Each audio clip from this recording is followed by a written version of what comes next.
Hey everybody, so today just some more riveting odd job stuff around the farm. Dad was hauling some corn today, and I got the sprayer all done, washed off some of the oily crap and stuff from working on it yesterday. And so today I'm in the sprayer. Brought it down to one of our landlords has a building, that guy there, that he used to kind of farm some, but not really anymore. And so this building just sits here with some of his equipment in it, and he's slowly selling it off. And so he lets us store some of our stuff down here. We're kind of short on shed space back at the main place, so one of the combines is down here. Since I got this all done, I brought this down here. I'm gonna swap them and take the combine back so I can start working on that in the shop and park this in his shed.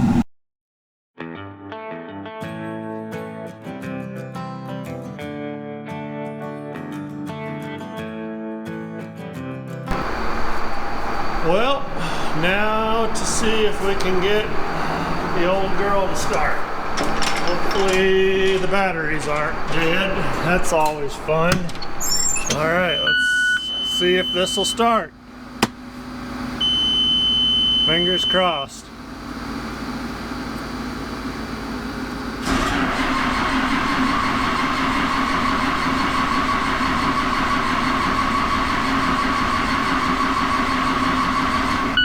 That's not a good sign. Well, what the deuce is wrong with this? Well, I think I might have found the problem, maybe.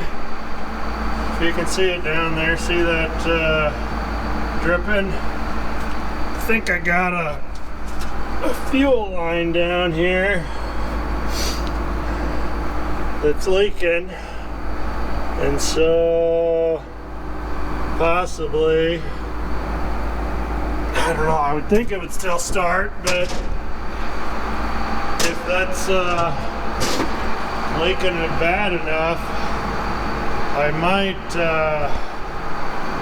might just, oh, watch out, I might be not getting enough pressure, might not be getting quite enough fuel to get it started.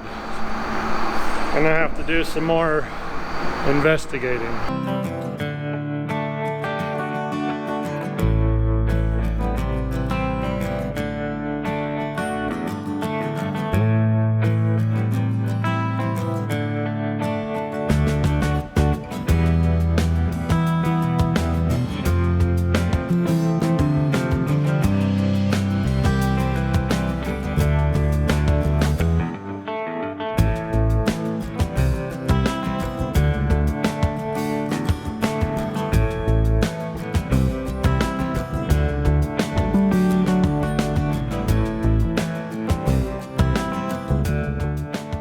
So you may be wondering, wow, he got that fixed really quick, but I didn't get the fuel leak fixed yet. I was about to have somebody come down and pick me up to take me back up to the shop to get some parts to come down and fix what I thought the problem was.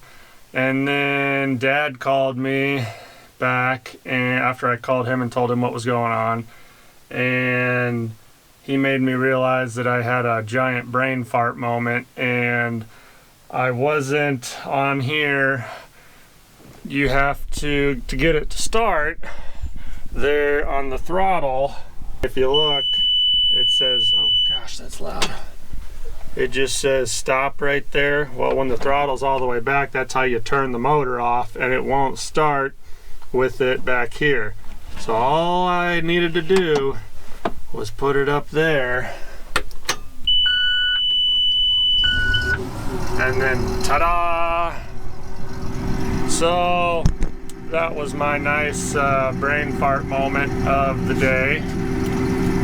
You would think I'd never run this thing before, but I run it all the time, and just sometimes when you haven't run something for a while, you just forget things. When you gotta drive the combine at a riveting 17.5434, not very fast, about 17.5 miles an hour, 10 miles from where it was back to the shop, you get lots of time to think about things.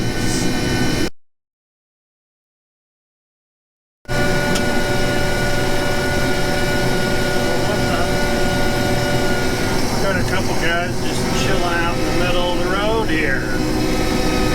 Not expecting anybody to come by, I guess. Digging holes in the middle of the road. Sometimes you get people on country roads that just like, even if they're doing work like back there, they're just out in the middle of the road doing whatever the heck they feel like, and then they see a piece of a big equipment coming along and they're like, oh no! What are you doing here? It's like, well, yeah, there's gonna be big equipment coming down the road every now and again. You gotta think about that a little bit and be prepared, so whatever. That and people, another thing, hunters. I'm all for hunting. I love hunting. And I realize not everybody, you know, that like lives in town obviously doesn't have ground they can go hunt. So they come out and they hunt, you know, public ground or people they know, their ground. Like I have people from buddies or people from my church come out and hunt some of our ground, they ask, and I go, oh yeah, come on out. But if you're gonna do that, find somewhere to actually park your vehicle, like pull it into a drive.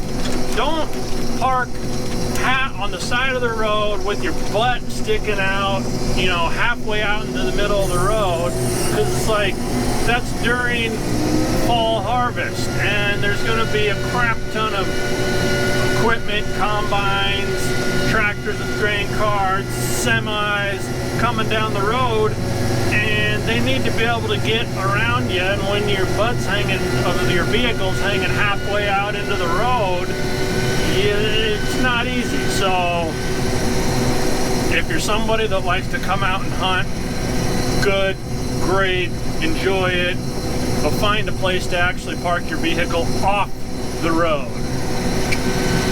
Get it? Got it? Good. Coming up here, gonna hop over the interstate, and we just fit with the old 8-row corn head. Let's see if I can do this with one hand, because I want to try, and I'm an expert driver. So, oh yeah, we got, I might be over-exaggerating, a little bumpy there, a little over-exaggerating there a little bit.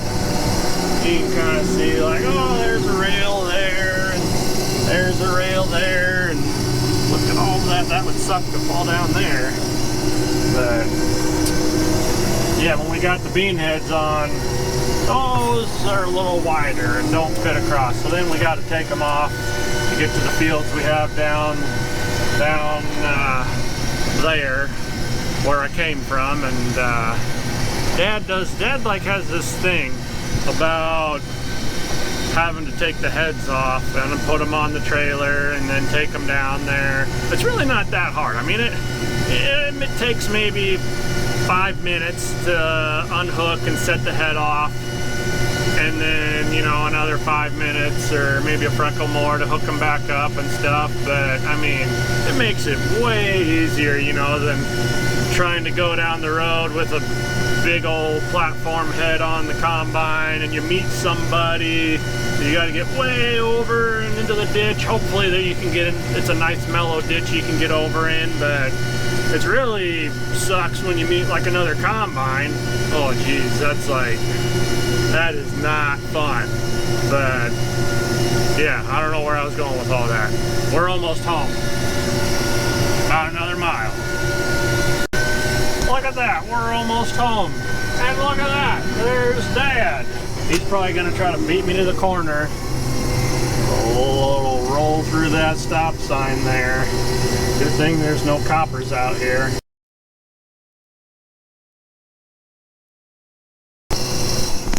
Alright, so in relation to my earlier brain fart, the reason behind that is because this console here is very similar, almost exactly the same as the one in the sprayer. I mean, obviously these buttons are all different and stuff, but the main layout is basically the same. So the throttle here, which is very much the same, you come back to there, it stops on here, there it stops on here. There's a couple notches there, don't know if you can see them. On the sprayer, it doesn't have that. It just has this notch up here at the front. Maybe if you can see that. And then it comes all the way back. Well, on the sprayer, it comes all the way back and it stays running. As where on here, that's how you stop the motor from running. You pull it all the way back to here and it cuts it off, and then you still got to turn the key off to turn the electronics off. But the sprayer, a little different. So that's the reason. I'm used to running the sprayer a bunch lately, and that's my reason.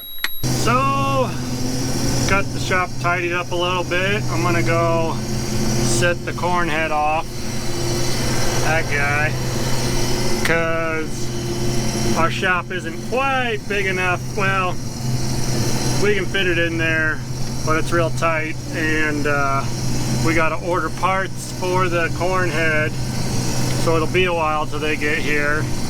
And then in the meantime, we got to do some stuff to the combine where we need a lot of room around it. So I got to set this puppy off so we got more room in there when I pull the combine in there.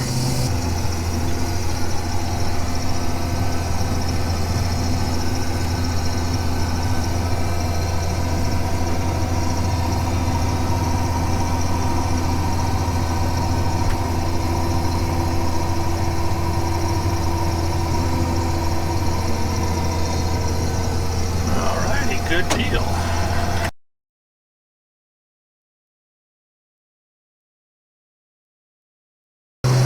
Give ourselves room behind because we got to pull the sieves out.